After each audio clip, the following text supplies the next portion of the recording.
시편은 아름다운 시가 들어있고 또 하나님의 은혜 받은 시, 또 하나님의 심령 이런 것이 잘 기록되어 있는 그런 말씀입니다. 더불어 시편에는 역사가 있고 또한 예언이 있습니다. 특별히 우리 주 예수 그리스도 오실 것을 시편은 많이 예언하고 있습니다. 시편에 보면 주라는 말이 많이 사용되고 있는데 그 주라는 말이 하나님을 삼위일체 하나님을 뜻하는 경우도 많이 있지만은 오실 예수 그리스도를 지칭하는 경우가 많습니다. 그래서 혹은 4편 혹은 7편 이렇게 정해서 메시아 시편이다 이렇게 말하는 경우도 있고요. 또 넓게 생각하면 7편만이 어떻게 메시아를 예언하겠습니까? 다윗의 노래가 어떻게 보면 다윗의 후손으로 오실 예수 그리스도에 대한 그런 노래라고 볼 것이요. 또 율법과 규례와 법도와 또 하나님의 말씀 그 모든 것들에 대한 노래가 그것의 성취를 주님께서 율법을 이루시니 다 주님을 바라보는 그런 노래들이 아니겠습니까? 오늘은 특별히 110편은 우리가 자주 인용되는 말씀이 여기 들어있고요. 신약에서 가장 많이 인용되는 그러한 시편이라고 우리가 보아 무방합니다. 그리고 특별히 시편 중에서 거의 마지막에 나오는 110편으로서 우리가 메시아 시편이다라고 이렇게 말합니다. 오늘 이 시편은 다윗이 썼습니다. 특별히 다윗이 언제 이 시편을 썼을까? 우리 여러 주석가들이 생각을 해보는데요. 바로 다윗의 마지막의 말이라고 사무엘 하 23장 1절에서 4절에 보면 다윗이 바로 다윗의 마지막 말이라고 기록하면서 바로 여호와의 영이 다윗에게 말씀하시니 다윗의 마지막 말이라고 이렇게 기록하면서 거기에 보면 더불어 영원한 언약을 다윗과 맺으셨다. 그 말씀이 있고요. 다윗과 영원한 언약을 맺으셨다. 그리고 우리 주님을 아주 아름답게 3가지로 그렇게 표현하고 있거든요. 사무엘 하 23장 4절에 보면 돋는 해의 아침빛과 같고 구름 없는 아침 같고 비 내린 후에 강선으로 땅에서 움이 돋는 새풀 같다. 이렇게 표현하고 있습니다. 이게 누굴까요? 아침빛과 같고 또 구름이 없는 아침과 같고 그리고 움이 돋는 새풀과 같다. 요새는 우리가 공기만 쐬도 참 잘하는 것 같고 물론 천고마비 계절이다 가을도 있지만은 사실상 요새 특별히 비가 내려도 참 좋고 또 맑아도 좋고 그런 계절이 요새 계절입니다. 비가 내리면 또 식물들이 잘 자라서 좋고 또 맑으면 또 맑은 대로 좋고 그런 것이 요새입니다.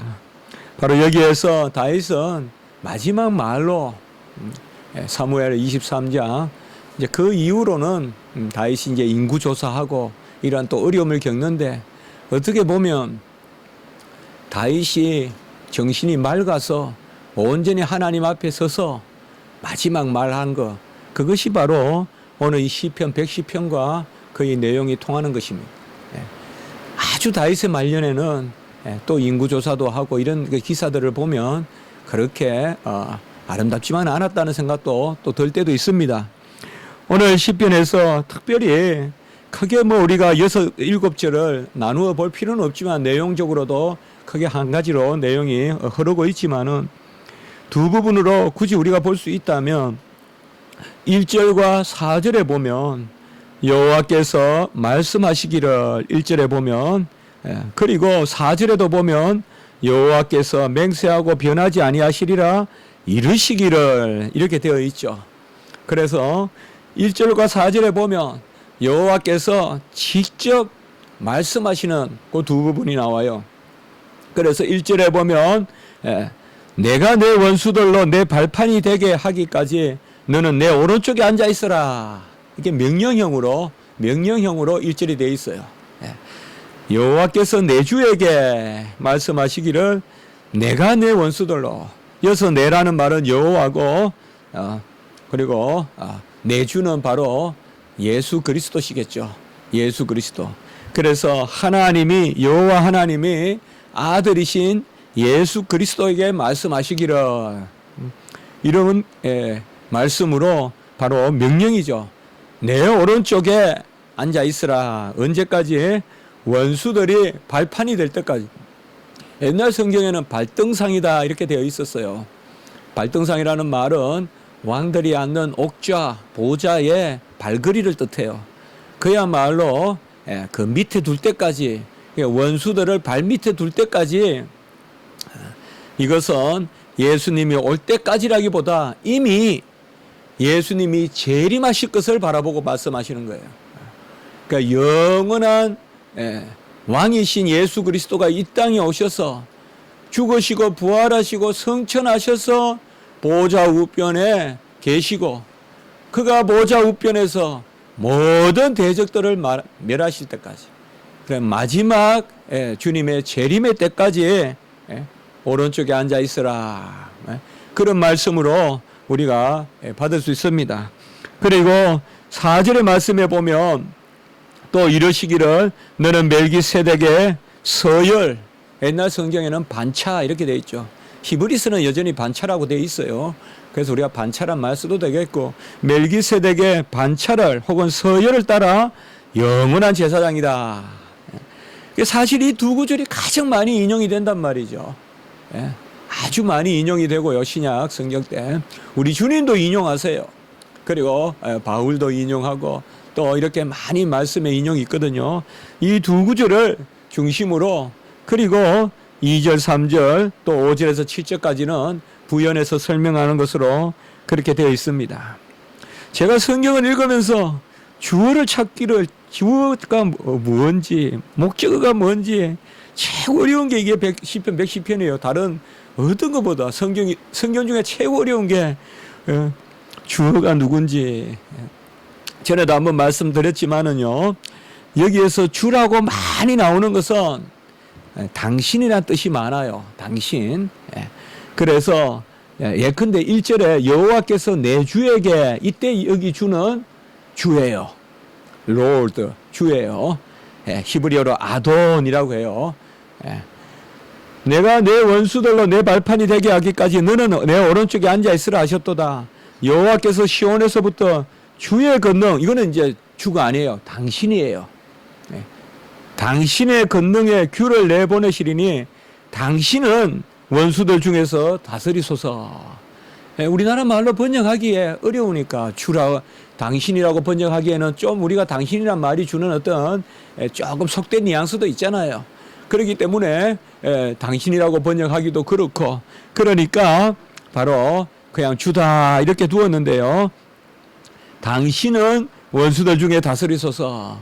그리고 당신의 권능의 날에, 3절에도 당신의 권능의 날에 당신의 백성이 거룩한 옷을 입고 즐거이 헌신하니 새벽이슬 같던 주의 청년들이 당신께 나오는도다. 이렇게 이것은 잘 여러분 좀 기록해놔야 다음에 성경 읽으실 때 잘 우리가 이해가 돼요. 그리고 4절에는 괜찮고 5절에 보면 주의 오른쪽에, 여기 앞에 주는 당신이에요. 당신의 오른쪽에 계신 주께서, 여기 주는 이제 롤드예요. 이건 아도나이. 그래서 여기에 사실상 명사로서 주라고 쓰인 것은 1절과 5절에 밖에 안 나와요. 나머지 주는 다 당신이다. 그래서 당신의 나라가 또 당신의 권능으로 당신의 원수들을 당신이 물러치소서, 이러한 말씀으로 되어 있습니다. 1절에 보면 바로 내 주에게 말씀하시기를, 바로 성부 하나님이, 또 하나님이 우리 성자 예수 그리스도에게 말씀하시기를 원수를 내 발 아래 둘 때까지 우편에 앉아 계시다라고 이렇게 말씀하셨습니다. 이것은 명령형으로 이렇게 되어 있습니다. 얼마나 주님께서 이 땅에 오시고 또 주님이 계속 우리를 다스리시는 그것이 삼위일체 하나님의 뜻인가, 그것을 알 수가 있습니다. 바리새인들이 또 서기관들이 우리 주님을 많이 괴롭힙니다. 자기들이 뭐 좀 안다고 많이 괴롭히니까 바로 주께서 하나 질문을 합니다. 마태복음 22장 44절에 바로 이 1절을 인용하면서 우리 예수님께서 주께서 내 주께 이르시되 내가 내 원수를 내 발 아래 둘 때까지 내 우편에 앉아 있으라 하셨도다 하였느냐, 이 말씀을 인용하면서, 그러면 이것이 분명히 다윗의 시편인데 어떻게 다윗은 아직 오시지도 않은 예수를 주라고 부르느냐, 이렇게 바리새인들에게 물어요. 그러니까 바리새인들이 아무 말도 하지 못하고 그냥 흩어집니다. 바로 이 시편의 저자는 다윗이고 다윗의 후손으로 우리 주님이 오시는데, 그 다윗의 후손인데 손자라도 훨씬 후대의 손자인데 다윗은 그 예수님을 주라고 부르는 거예요. 아돈이라고 부르고 아도나이라고 부르는 거예요. 나의 주, 나의 통치자, 나의 주인, 나의 주권자라고 그렇게 부릅니다. 나를 소유하신 분, 주인이라고 이렇게 부릅니다. 사실상 서기관과 바리새인들은 우리 주님을 기다리고 그들이 메시아를 대망하고 있었지만은 다윗의 후손에게 오신다는 그 주님이, 다윗의 후손으로 오시는 유다 지파에서 오시는 그 예수 그리스도가 바로 구약의 다윗의 주가 되신 것을 알지 못했어요. 그들은 그것을 어떻게 보면 바라고 있지 않았던 거예요. 다윗이 귀중했지 모세가 귀중했지 예수가 귀중했던 게 아니에요, 이 사람들이. 어떻게 보면 다윗과 모세가 있기 때문에 서기관과 바리새인들이 있잖아요. 전통을 믿었던 거예요. 자기가 누리고 왔던 그 구약의 전통을 믿었던 거예요. 그러니 우리 주님께서 전곡을 지르는 거예요. 그리스도가, 오실 그리스도가 어떻게 다윗의 후손으로 오는데 다윗은 그 후손을 시편 110편 1절에서 내 주라고 부를 수 있느냐? 우리는 금방 대답할 수 있죠. 그게 이 신약시대, 은혜의 시대, 계시의 시대에, 충만한 말씀의 시대에 우리가 누리는 복이죠. 우리는 금방 대답할 수 있죠. 다윗도 우리 주님을 바라보고 시편을 저술하고 우리 주님을 주라고 불렀다. 우리는 금방 말할 수 있지만은 그들은 이것을 알지 못했던 것입니다. 오른쪽이 어떤 곳입니까? 이것은 분명한 장소입니다. 주님은 지금 분명히 하늘 우편, 보좌 우편에 계십니다. 그곳이 어딘지 우리는 알지는 못하지만은 분명히 주님은 어느 곳에 계십니다. 분명히 하늘에 어느 곳에 계십니다. 왜요? 그분은 여전히 하나님이시자 사람이시기 때문에 인성에 따라서는 어느 곳에 계시고, 그러면서도 그분은 모든 곳에 역사하십니다. 그 인성에 따라서 영적으로 모든 곳에 역사하시는데 그것은 바로 우리 주님께서 하나님이시기 때문에 그렇습니다. 우리는 사람으로서 사람이기 때문에 내 모습, 내 능력이 그저 이곳, 제 목소리가 몇 미터나 들립니까? 불과 3, 4m도 안 들리니까 마이크를 사용하고, 이게 우리의 모습이죠. 제 모습은 여기에 머물러 있고 여기에 갇혀 있고, 제 영향력은, 제 목소리의 영향력은 많아봐야 10m밖에, 뭐 조금 크다 해도 한 몇 미터 더 가겠습니까? 우리 예수 그리스도는 분명히 우리가 똑같은 하나님이시되 이제 부활하셔서 영화로운 인성을 지니시되 우리 주님은 하나님이시기 때문에 모든 곳에 계시면서 여전히 다스리십니다. 그리하여 베드로전서 3장 22절에 그리스도는 하늘에 오르사 하나님 우편에 계시니 천사들과 권세들과 능력들이 복종한다. 천사와 권세와 능력은 다 천사들을 부르는 이름이라고도 봐도 됩니다. 모든 것에 가득 차 있는 하나님의 일꾼들, 천사들이 복종한다. 이것은 바로 주님께서 우편에 계시면서 다스린다는 것입니다. 오늘 4절의 말씀에 보면 그 주님은 멜기세덱 반차를 쫓는 영원한 제사장이다 라고 말씀합니다. 우리는 예수님의 제사장 대신 이것을 기억하면 금방 히브리서를 떠올릴 수가 있겠죠. 저는 개인적으로 힘들거나 또 어떤 마음에 그러한 뭐라 그럴까요? 좀 뿌리가 필요하다 그럴까요? 뭐가 든든한 이러한 것들이 필요할 때 이 히브리서를 자주 떠올리고 아마 제가 개인적으로 성경을 인용할 때 히브리서를 거의 로마서 못지않게 로마서를 3번 인용하면 히브리서는 거의 한 2번은 인용할 겁니다. 바로 이 히브리서 말씀은 보좌 우편의 예수 그리스도 그가 왕이시고 제사장이시고 더불어 히브리서의 가장 큰 주제는 우리와 함께 제사장이 되신다는 거예요. 거룩하게 하시는 자와 거룩함을 입은 자가 한 곳에서 난지라. 바로 우리를 함께 제사장으로 세우신다는 것이죠. 히브리서 7장에 보면 전체 한 장을 다 멜기세덱에 대한 설명으로 이야기하고 있습니다. 이것은 우리 주님께서 멜기세덱의 이 반차 서열을 쫓는다는 것이 얼마나 귀하다는 것을 보여주고 있는 것입니다. 멜기세덱은 살렘의 왕이었어요. 우리가 이번 주일에 금요일 날 기도 사경회 때 말씀을 보았지만은 예루살렘 전에 살렘인데 시편에서도 살렘이라고 한 것은 살렘이라고 하면 우리가 예루살렘이라고 이야기하면 북왕국에는 사마리아 혹은 베델이 있고 남왕국에는 예루살렘이 있다. 뭔가 이렇게 북쪽은 평양, 남쪽은 서울 이렇게 나눠지는 느낌이 좀 들 수도 있어요. 이스라엘 백성에게. 그러나 살렘이라 그러면 그것은 옛날의 지명이에요. 우리가 마치 한양이다, 개경이다 이렇게 하면 그것은 남한이든 북한이든 다 수도잖아요. 우리의 한 수도잖아요. 그거와 마찬가지죠. 그래서 살렘 왕이다 이라면 전체 하나님의 나라. 사실상 하나님이 왕국을 허락하지 않았죠.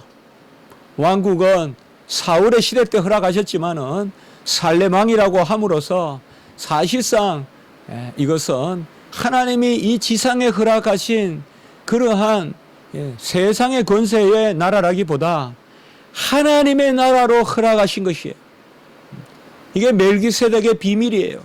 그게 하나님의 나라로 살렘을 허락하시고 그 왕이 바로 멜기세덱이고 멜기세덱은 또한 제사장이었어요. 제사장이 누구죠? 바로 백성을 위하여 기도하고 제사 드리는 거죠. 곧 축복 기도하고 또 위하여 기도하고 또 예배 드리고 그게 제사장이에요. 바로 아브라함을 위하여 축복 기도하고 아브라함으로부터 탈취물의 10분의 1을 받는 얻은 것의 10분의 1을 받는 그것이 바로 멜기세덱이죠. 히브리서 7장 17절과 7장 21절에서는 오늘 시편 110편 4절을 나누어서 2번 강조하면서 인용하고 있어요. 이것은 110편 4절을 가만히 보시면 절반씩 나누어서 인용하고 있어요. 히브리서 7장 17절에 보면 내가 영원히 멜기세덱의 반차를 따르는 제사장이라 하였도다. 그리고 히브리서 7장 21절에 보면 앞부분 오늘 4절에 보면 110편 4절에 보면 여호와는 맹세하고 변하지 아니하시리라 이 말씀을 하면서 주께서 맹세하시고 뉘우치지 아니하시리니 내가 영원히 제사장이라 하셨도다. 예? 그래서 히브리서 7장 17절과 21절에는 절묘하게 쪼개서 오늘 110편 4절을 이렇게 말하고 있습니다. 히브리서 7장에서는 특별히 멜기세덱의 반차를 쫓는 대제사장은 누구냐? 첫 번째 27절에 보면 그는 단번에 자기 자신을 들여서 영원한 제사를 이루시는, 바로 자기 자신을 제물로 드리시는 분입니다. 아론의 반차는 짐승을 드리지만은 멜기세덱의 반차, 그 반차로 오신 우리 주님께서는 자기 자신을 드리시는데 히브리서 7장 28절에 보면 영원히 온전하게 하신 자기 자신을 드립니다.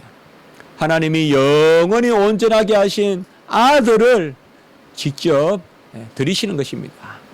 이것이 멜기세덱의 반차를 쫓는 대제사장입니다.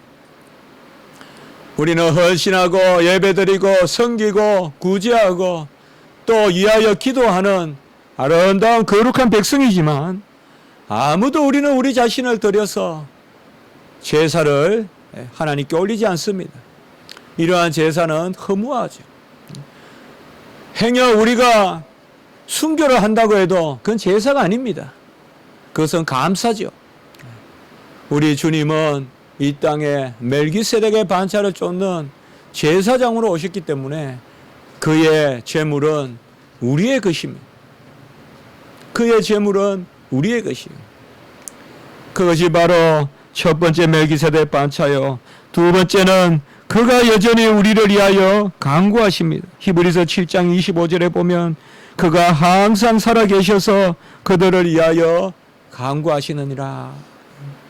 주님은 여전히 살아계셔서 영원히 살아계셔서 영원토록 우리를 위하여 간구하십니다. 우리 인생의 간구가 중요합니다. 우리 가족의 간구가 중요합니다. 그러나 내 친구가 없다고, 가족이 없다고 너무 낙심하지 마십시오. 주님께서 우리를 위하여 기도하십니다. 내가 잘 때도 기도하고 내가 한급하여 마음을 모으기 어려울 때도 주님께서 나를 위하여 기도하십니다. 우리는 벙어리가 될 수도 있고 내 심장이 멎을, 혹은 심장은 뛰고 있으나 뇌는 멈추는 그러한 생명을 가질 때도 있습니다. 그러나 하나님은 그때도 아들을 통하여 우리를 위하여 중보하십니다. 우리 성도는 주님이 은밀히 나를 위하여 기도하시는 그 기도를 바라볼 수 있어야 돼요. 그 기도가 감사하고 그 기도가 우리의 마음에 눈물샘을 자극해야 돼요. 주님께서 나를 위하여 기도하십니다. 그만이 나를 위하여 온전한 하나님께 드려지는 기도를 드릴 자격을 갖추신 분이에요. 그는 제사장으로 자기를 드렸기 때문에 왕으로 자기 자신을 우리에게 주시는, 다시 한번 하겠습니다. 자신을 주심이 다스립니다. 바로 하나님께서 자기 자신을 주시는 것입니다. 하나님은 주심이 다스림입니다. 자기 자신을 주시면서 우리를 다스립니다. 왜 하나님이 자기의 아들을 사람으로 보내셔서 이렇게 다스리게 하셨을 것입니까? 그것은 곧 우리가 회복되어, 우리가 사람으로서 회복되어 만물을 다스리라고 그렇게 하는 것입니다. 주님께서 아들을 주신 것은 우리로 아들 삼게 하시기 위함이요, 주님께서 그 아들을 사람으로 주신 것은 우리가 사람으로 예배드리고 사람으로 다스리라고, 곧 나를 주어 다른 사람을 섬기라고 하나님께서 이 땅에 아들을 보내 주신 것입니다. 다스림은 하나님의 말씀대로 그의 뜻에 순종하는 것입니다. 그러니 하나님 우편에 있는 것이 다스리는 것입니다. 우리는 하나님 우편에 앉아 계심이라면 다스림 이렇게 생각하면 됩니다. 다스림은 다른 게 아닙니다. 하나님이 우리와 함께 계시고 그의 법도와 율례와 규례대로 우리가 순종하면 다스리는 것입니다. 여러분, 물을 다스리는 게 뭘까요? 물을 거꾸로 역류시키는 게 다스리는 걸까요? 하나님이 주신 법도대로 위에서 아래로 물이 흐르게 하면, 물길을 잘 안내하면 그게 다스리는 거죠. 그렇지 않습니까? 인간이 이성으로 하나님의 물길을 바꾸어 놓는 게 다스리는 겁니까? 그것은 온갖 물난리가 나고 홍수가 한번 지면 야단이 나죠. 무슨 4대 강인이 문제가 많은 것이 바로 그런 것 때문에 서로 논란이 많지 않습니까? 그런 게 있느냐 없느냐 그런 것 때문에. 다스리는 것은 하나님의 길대로 그냥 가는 거예요. 물에는 물길이 있고 땅에는 길이 있고 하늘에는 하늘 길이 있고 우리 인생에는 도가 있고 그게 바로 하나님이 주신 법이고 그 법도대로 가장 충실히 가는 것이 다스리는 거예요. 겨울에 아무리 씨를 뿌려도 한두 열매는 낼지 몰라도 그래서 자랑할지 몰라도 그것은 하나님이 주시는 추수에 비할 바가 못 되죠. 엄청난 추수를 하려면 하나님의 때에 하나님이 하라는 대로 해야 그게 다스리는 거죠. 세상의 군왕도 잘 다스리려면 하나님의 뜻을 쫓아 다스릴 수 있어야 되죠.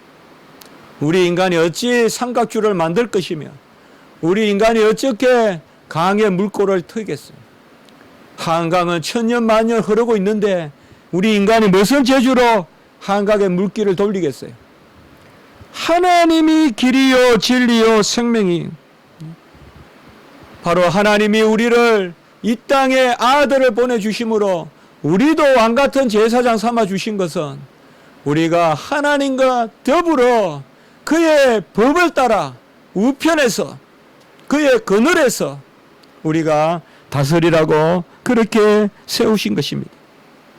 이 권능의 규가 2절에 보시면 하나님께서 보내주시는 것입니다. 시온에서부터 규가 우리에게 있다. 규라는 단어는 옛날 성경은 우리가 옛날 성경을 이제 익숙하신 분은 홀이다. 홀 중에 하나라고도 볼 수 있고요.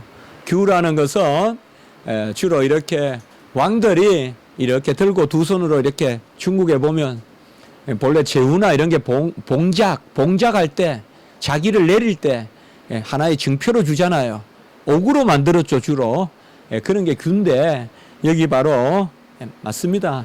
홀보다 규라는 말이 번역 잘 된 것이라고 여깁니다. 규가 맞습니다. 바로 왕의 직분을 뜻하는 거예요. 왕을 드러내는 옥으로 만든 뭐 우리가 옥새라든지 어떤 그런 의인이라든지 뭐 그런 거 있잖아요. 왕의 왕됨을 드러내는 그게 이제 바로 규예요. 그래서 규를 들고 이제 뭐 제례나 이런 거 할 때 또 나가고 그렇게 하잖아요. 보면 옛날 사람들이. 근데 그 권능의 규를 우리에게 주셨다. 시편 2편 6절에 보면 내가 나의 왕을 내 거룩한 산 시온에 세웠는데 그 시온으로부터 주의 권능의 규를 내 보내시리니. 결국 시온에 계신 그 우리 주님, 그 시온으로부터 권능의 규가 우리에게 내려온다. 창세기 49장 10절에도 보면 규가 유다를 떠나지 아니하며, 옛날 성경에는 홀이 유다를 떠나지 아니하며, 이제 새 성경엔 다 규로 바뀌었죠.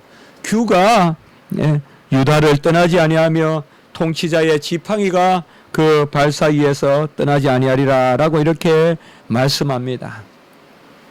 하나님께서 규를 내려주심으로 첫 번째는 원수를 다스린다. 2장 후반부에 보면 2절 후반부에 보면 원수를 다스린다라고 이렇게 말씀하고 있습니다.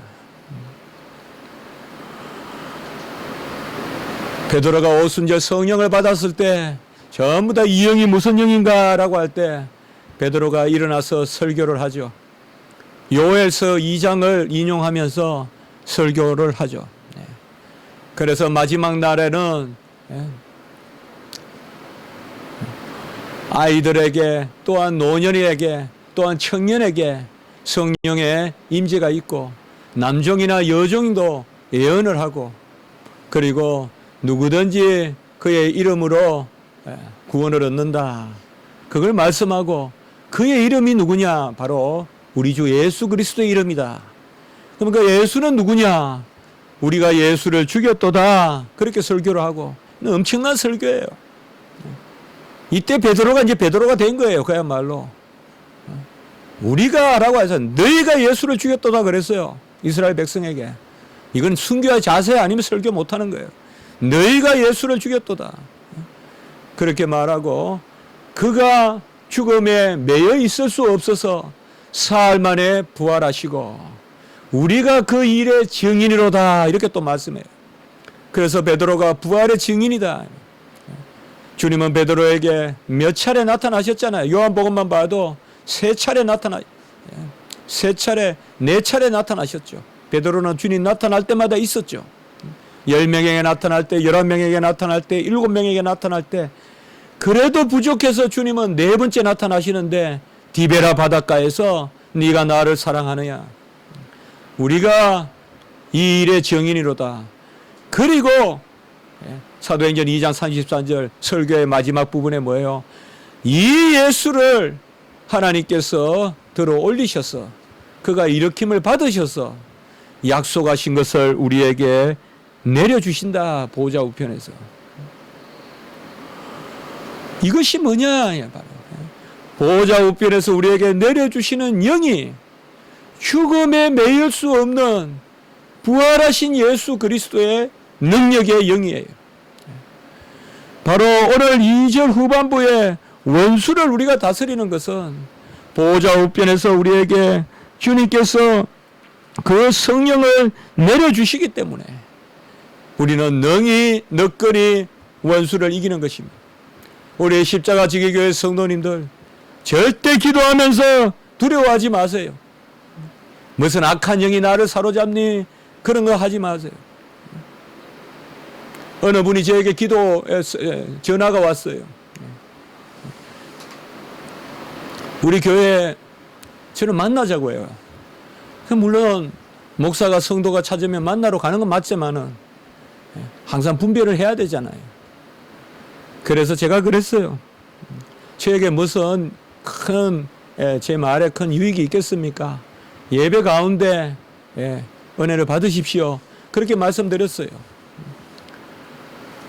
그러니까 그 다음 말이 아주 이해하기 어려운 예. 우리 교회는 아래층에 악한 영이 역사에서 못 올라가겠다는 거예요. 밑에 그래서 구원파 영이 있대요. 그래서 제가 구원파 아닙니다 그랬어요. 구원파보다 더 강한 영입니다 그랬어요. 예. 여호와의 증인입니다 그랬어요. 벌써 주의 종들이 성령을 받은 사람들이 악한 영을 두려워합니다. 내쫓아야지. 무슨 기도를 하면서 눈 감으면 이상한 게 보이니 그런 거 생각하지 마세요. 20년 30년 기도한 사람도 그렇게 말해요. 어린아이와 같이 기도하세요 여러분. 예수님 잘 믿으면 확신을 가지고 기도하세요. 저도 산에서 밤에 기도하고 할 때 그럴 때 있어요. 그러나 항상 이거 생각해요. 주의 영이 사망의 권세를 이겼는데 무슨 아직 그것이 덜 이루어진 것 같이 그리스도의 나라가 이 땅에 임했는데 어떻게 우리가 여전히 악한 영에 사로잡혀서 죽음에 매여 있을 수 없는 그래서 부활하신 주님의 그 영이 역사하잖아요. 무슨 방법 묻지 마세요. 어떻게 기도하면 뭐 그반 내고 기도해요. 아니요, 그렇게 하지 마세요. 성령의 역사하십니다. 어디든지 그렇게 기도하세요. 그렇다고 해서 마치 또 기도를 내 담력 테스트 하듯이 그렇게 하는 것도 또 맞지 않아요. 기도는 하나님 앞에 연약함을 드러내는 것이지 뭐 밤에 내가 담대하다 그래가지고 저도 옛날에 신학교 가기 전에 기도원 있을 때 한겨울에 한번 그렇게 해봤어요. 길도 없는 막 모르는데 한번 산에 올라가가 기도해봤는데 무섭더라고요. 그 무섭죠 당연히. 예? 그래서 하나님은 빛을 좋아하게 하셨죠. 어둠을 통하여 빛을 좋아하고 맞죠. 그 뭐 어둠이 무서운 게 정상이지. 예. 그러나 기도할 때 두려워하지 마세요. 첫 번째는 우리를 왕으로 세우고 제사장으로 세운 것은 권능을 주시고 우리가 이제 나누어 주는 자리에 있어요. 그렇게 나누어 주면 이기는 거예요, 여러분들. 내가 자꾸 받으려고 하니까 두려운 거예요. 기도할 때. 내가 나누어 주는 왕의 자리에 있으면 두렵지 않은 거예요, 여러분들. 항상 내가 은혜의 통로가 되면 두렵지 않은 거예요. 계속 받으려고만 하니까 두려운 거예요. 다 머물러 있으니까. 그래서 주님께서 우리에게 그 흑암의 백성을 이기게 하신다 이 말이죠. 그리고 3절에 보면 주의 권능의 날에 주의 백성이 거룩한 옷을 입고 바로 우리를 흠없는 그러한 예수 그리스도의 피로 우리를 온전케 하십니다. 히브리서 9장 14절 우리를 바로 흠없는 그러한 자기 자신을 드림으로 우리를 흠없게 하십니다. 갈라디아서 1장 4절도 보면 우리의 죄를 건지시려고 자기 몸을 주시고 바로 우리를 거룩하게 하시는 것입니다. 우리는 왕같은 제사장이요 거룩한 나라라고 그렇게 이야기했습니다. 우리는 다 왕입니다. 주님께서 우리를 온전히 다스리는 자로 세우셨습니다. 이는 내 사랑하는 아들이요 내 기뻐하는 자라는 말은 예수님께만 해당하는 것이 아니라 우리에게 들려주시는 음성입니다. 같이 합니다. 나는 하나님의 사랑하시는 아들이요 하나님 기뻐하시는 아들이다. 하나님이 나를 사랑하시고 하나님이 나를 기뻐하시는 것입니다. 우리는 원수들 중에서 이깁니다. 선으로 악을 이깁니다. 긍휼히 여김으로 판단을 이깁니다. 거룩함으로 욕심을 이깁니다. 낮은 곳에 처하여 가장 높은 하나님의 영광을 우리가 영광에 동참하게 됩니다.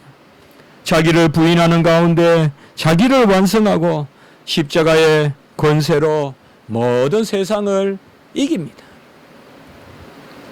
같이 합니다. 내 안에 빛이 있다. 항상 어떤 일이든 여러분 그 기도하십시오. 제가 그렇게 많이 권하고 싶습니다. 내 안에 빛이 꽉 차 있다는 거예요. 광명한 새벽빛, 이 세상의 어떤 강선으로도 채울 수 없는 내가 완전히 빛덩어리다라고 그렇게 기도하십시오. 그 빛으로 온갖 사악한 것 몰아내게 해달라고, 그 빛으로 온갖 부정적인 것, 질병에 속한 것 몰아내게 해달라고 기도하십시오. 나는 빛의 자녀다. 빛으로 어둠을 이기는 것입니다. 우리는 주님의 다 새벽 이슬과 같은 청년들이다라고 이렇게 말했습니다. 제가 특별히 오늘 말씀을 이렇게 준비하면서 3절에 새벽 이슬 같은 주의 청년들, 우리 교회의 청년들이 이렇게 잘 모임도 하고 또 말씀 배우고, 그래서 제가 사실 이 말씀을 한번 같이 생각하면서 오늘 말씀을 또한 더욱 전하고 싶었습니다. 바로 오늘 여기의 말씀에 보면 왕을 청년으로 이렇게 비유하고 있습니다.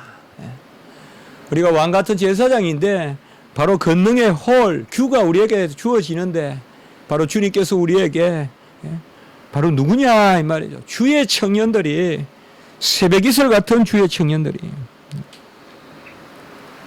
청년은 두 가지라고 생각합니다. 첫 번째는 아직 어린아이와 같은 순수한 근본이 있다. 그래서 청년은 어린아이와 같은 마음을 가지고 있는 사람. 두 번째는 청년은 하나님께 의지하여 스스로 잘할 수 있는 사람. 이것이 청년이라고 생각해 봅니다. 청년은 아직까지 때묻지 않았습니다. 청년들은 파릇파릇합니다. 이 실록의 녹음과 같습니다. 아주 반짝반짝 빛이 납니다. 벌써 저같이 아무리 빛을 내려고 해도 빛이 안 납니다, 저는. 그러나 우리 청년들은 빛이 납니다. 봄빛 아래 딱 서면 우리 청년들은 아직까지 어린아이와 같은 그런 마음이 있어요. 저는 그걸 사랑합니다.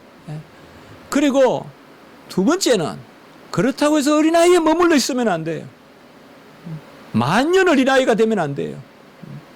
청년들은 이제 여호와께 의지해서 자라갈 수 있는 독립적인 개체예요. 같이 합니다. 의지하며 자라간다. 이게 청년이에요. 자라가는 거예요. 어떻게?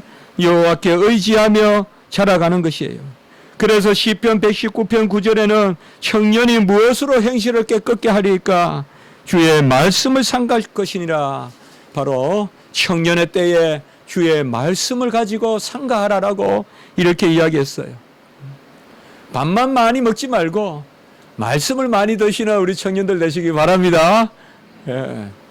밥을 많이 먹고 제발 헬스 가서 살 빼고 그것 좀 하지 마세요. 이게 인류 문명의 최고 태보예요. 인류가 생긴 이후에 이렇게 돈 내고 살 빼고 에너지 쓰는 이런 때가 있었습니까? 그러니까 대충 먹고 말씀을 많이 먹으라 이겁니다. 말씀은 오버웨이가 없습니다. 과체중이 없습니다. 말씀을 많이 먹으십시오. 말씀은 과체중이 없어요. 전도서 12장 1절에 보면 청년의 때에 창조자를 기억하라. 같이 합니다. 창조자를 기억하라. 여기 창조자는 내 직업이에요. 일반 은총이에요. 내 직업을 갖든 내 학업을 하든 창조자를 기억하라.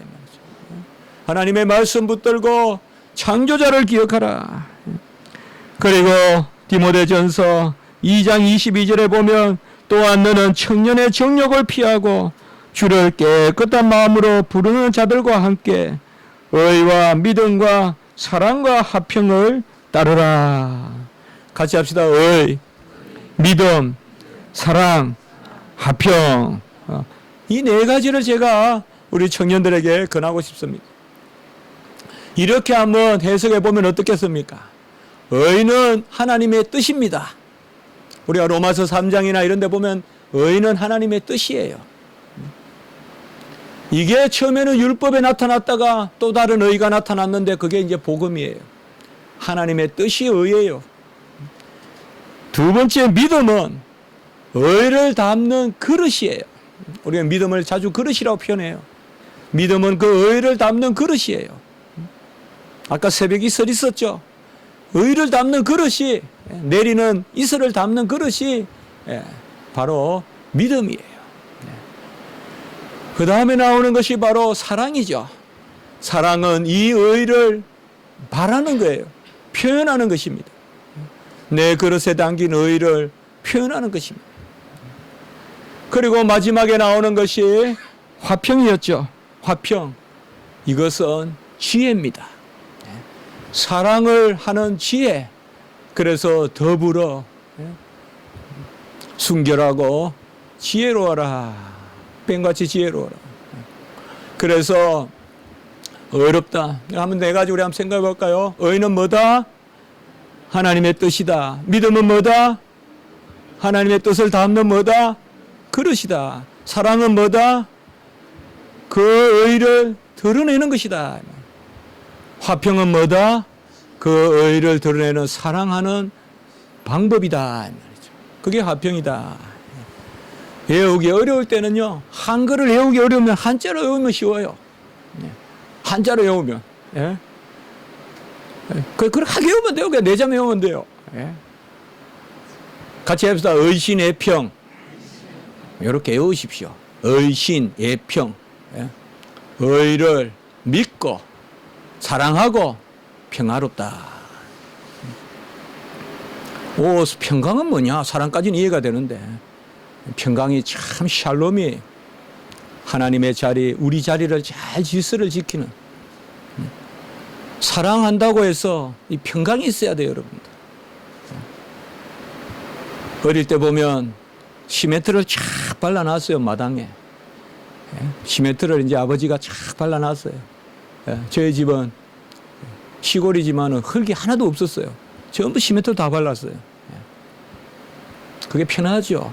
흙이 있으면 매일 비 오면 또 질퍽질퍽하지 이러니까 마당이에요. 시멘트를 발라놨는데 깨끗하게 이제 마을에 시멘트 잘 바르는 분이 발라놨는데 우리 집에 키우던 병아리가 한 마리 있었거든요. 그 병아리가 저애가 좋다고 저만 보면 막 쫓아오는 거예요. 그러니까 그 시멘트를 막 밟고 그냥 오는 거예요. 그러니까 병아리에 고 있죠. 나리, 개나리, 코코코코 찍히는 거. 요새 이제 선거 때 찍는 거 발자국과 똑같아요. 선거 투표하는 거와 똑같아요. 병아리 발자국이. 그걸 코코코코코 선거 도장 찍듯이 그냥 코코코코코 찍으면서 오죠. 이건 사랑은 있어도 화평이 없는 거예요, 이게. 이게 다 이게 해친다는 말이에요. 그냥 이렇게 해친다. 고양이가 그냥 바둑판을 그냥 흐트려 놓듯이. 제가 우리 집, 우리 집 식구가, 좀 그래도 간혹은 1년에 한두 번은 전기 올 때가 있거든요. 전기 올 때가 있어요. 그래서 낮잠을 자고 있는데, 여보 하면서 제 딴에는 정겨움을 표현한다고 콕 이렇게 하면 찌르거든요. 난리가 나요, 난리가. 와 소리를 질러요, 막 그냥. 잠 깨운다 그러면서. 이게 바로 사랑은 있어도 화평이 없는 거예요. 그래서 사랑에도 화평이 있어야 돼요, 화평이. 젊을 때 우리가 사랑하는 거 화평이 있어야 돼요. 같이 합시다. 의신, 애평. 이거는 아마 처음으로 제가 이렇게 만들어 봤을 거. 우리 청년들은 어떻게 외우게 할까 하다가 한자로 그냥 의신애평 이러면 자다가 깨도 의신애평 이렇게 할 것 같아서. 청년의 때에 우리가 무엇으로 다스리리요? 혈기로 다스리리요? 내 기질로 다스리리요? 내 학식으로 다스리리요? 내 커리어로 다스리리요? 하나님의 뜻으로 우리가 왕이 되는 것이요. 그를 믿음으로 왕이 되는 것이요. 그를 사랑함으로 왕이 되는 것이요. 주 안에 화평을 누림으로 왕이 되는 것입니다. 이러한 사람이 세상에서도 오늘 우리가 교독도 했지만은 바로 입을 크게 열라. 세상에서도 하나님이 그들을 사용하십니다. 오늘 후반부 5절에서 7절에까지 보면 우리 주님께서 바로 적들과 싸워주시는 장수와 같이 나타납니다. 많은 적들을 물리치고 시체를 가득하게 하고 그리고 길가에 물을 마시는, 이거는 전쟁을 치르는 왕의 그러한 용사의 모습입니다. 주님께서 우리를 위하여 이러한 일을 다 이루어 주시는 것입니다. 이 땅에 유일하신 왕은 예수 그리스도십니다. 우리에게 큰 제사장이 계시고 큰 목자장이 계시고 그분이 우리의 왕이십니다. 또한 그분이 우리를 왕으로 삼으셨습니다. 우리도 스데반과 같이 뚜렷이 주님을 바라보면서 의롭고 또 믿음으로 사랑으로 화평 가운데 나아가는 그러한 저희들, 우리 모든 교회는 청년의 때에 새벽에 이슬과 같이 나리는 그러한 은혜가 있기를 바라는 것입니다. 한번 기도드리겠습니다.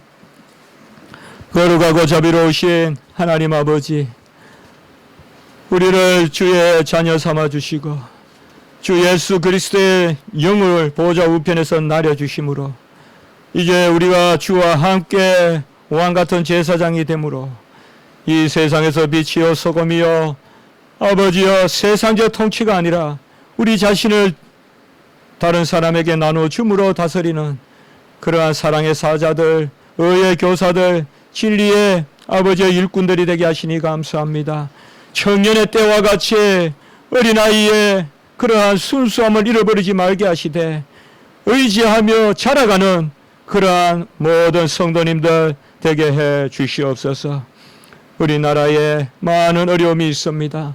주여, 주님의 의와 신과 애와 평이 우리나라를 다스리는 역사가 있게 해 주시옵소서. 구주 예수 그리스도 이름으로 감사하며 기도드리옵나이다. 아멘.